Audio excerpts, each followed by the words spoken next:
दुधापासून तूप कशें करतात हे आमी आयज पळोवया। तेज्या खातीर लागतले फक्त दुधा वयली साय। सगळ्यान पयलीं इल्लें उदक घालून ही साय आमी मिक्सराक लावन घेवया।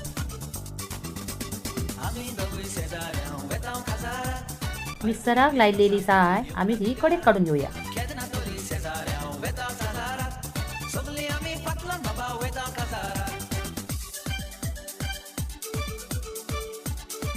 ही साय आमी आतां गॅसार दवरुया।